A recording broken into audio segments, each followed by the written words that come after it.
ایک دفعہ ایک کسان کو ایگل کا ٹوٹا ہوا گھونسلہ ملا۔ اس گھونسلے کے اندر ایک انڈا موجود تھا جو بالکل صحیح سلامت تھا۔ کسان نے ادھر ادھر دیکھا تو اسے آس پاس کوئی ایگل نظر نہیں آیا۔ وہ گھونسلہ شاید کسی پہاڑ سے گر گیا تھا۔ کسان نے سوچا کہ یہ انڈا اگر یہاں پڑا رہا تو خراب ہو جائے گا یا اسے کوئی جنگلی جانور کھا جائے گا۔ یہ سوچ کر کسان وہ انڈا اٹھا کر اپنے فارم پر لے آیا اور مرغیوں کے انڈوں کے ساتھ رکھ دیا۔ مرغی نے انڈوں کو سینا شروع کر دیا اور 2 ہفتوں کے بعد ان سے بچے نکلنے لگے۔ ایگل کے انڈے میں سے بھی ایک چھوٹا سا ایگل کا بچہ نکلا۔ مرغی نے اسے بھی اپنا بچہ ہی سمجھا اور اپنے بچوں کی طرح اس کی دیکھ بھال کرنے لگی۔ ایگل کا وہ بچہ مرغی کے بچوں کے ساتھ ہی بڑا ہونے لگا۔ وہ فارم ہاؤس کے صحن میں ادھر ادھر بھاگتا، دانا دودھ کا چگتا، اور جب کبھی بارش ہوتی یا تیز ہوائیں چلتی تو وہ بھاگ کر مرغی کے ڈربے میں گھس جاتا۔ اس نے اپنی ساری زندگی وہی کچھ کیا جیسے مرغی کے دوسرے بچے کرتے تھے۔ اس نے اپنی پوری زندگی فارم ہاؤس کے صحن میں ادھر ادھر بھاگنے میں گزار دی۔ اس نے شاید ہی کبھی سر اٹھا کر اوپر آسمان کی طرف دیکھا، کیونکہ مرغی کے بچے کبھی بھی اوپر نہیں دیکھتے، وہ بس سر جھکائے دانا تنکا چگتے رہتے تھے۔ ایگل کا وہ بچہ اپنی زندگی سے بڑا خوش اور مطمئن تھا۔ اب وہ بوڑھا ہو چکا تھا۔ ایک دن وہ صحن کی دیوار پر بیٹھا ہوا دھوپ سینک رہا تھا کہ اس کے دل میں اوپر دیکھنے کا خیال آیا۔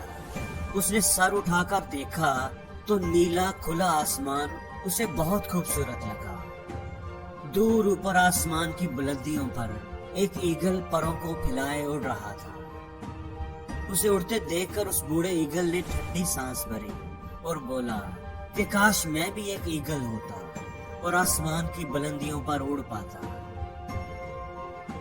دوستو، اس کہانی سے ہمیں 2 سبق ملتے ہیں۔ پہلی بات یہ کہ آپ جو بھی ہیں، جتنے بھی باصلاحیت ہیں، لیکن اگر آپ کے آس پاس ارد گرد نکمے اور ناکام لوگ ہوں گے، ایسے لوگ ہوں گے جن کا کوئی ویژن نہیں، زندگی کا کوئی مقصد نہیں، تو آپ بھی زندگی میں کبھی آگے نہیں نکل پائیں گے۔ بعض دفعہ ہمارے آس پاس رہنے والے چھوٹی سوچ کے لوگ ہوتے ہیں اور وہ ہماری سوچ کو بھی محدود کر دیتے ہیں۔ ہم اپنی صلاحیتوں کو پہچان نہیں پاتے۔ ہم مطمئن ہوتے ہیں کہ ہم ویسا ہی کر رہے ہیں، ہم باقی لوگوں کی طرح ہی زندگی گزار رہے ہیں۔ دوستو، ایک شیر کا بچہ اگر بکریوں کے درمیان رہے گا تو شکار کرنا بھول جائے گا۔ ایک عقاب کا بچہ اگر مرغیوں کے درمیان رہے گا تو وہ اڑنا بھول جائے گا، اپنی پہچان بھول جائے گا۔ دوستو، دوسری بات یہ کہ اکثر جب ہم دوسرے کامیاب لوگوں کی طرف دیکھتے ہیں تو ہم حسرت سے سوچتے ہیں کہ کاش ہمارے اندر بھی ان جیسی صلاحیتیں ہوتی، ان جیسی خوبیاں ہوتی تو ہم بھی زندگی میں ان جیسا کچھ کر پاتے ہیں۔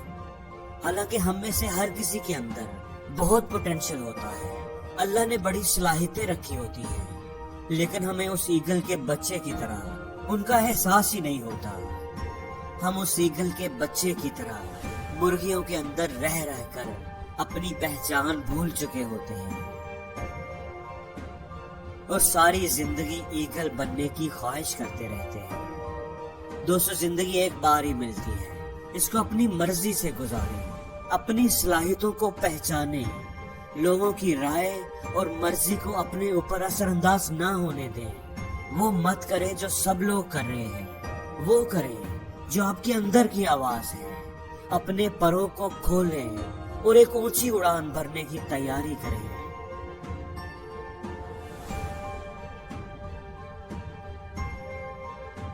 اور زندگی میں ہر روز کچھ نیا سیکھو، نیا سوچو، نیا کرو، لرن کرو۔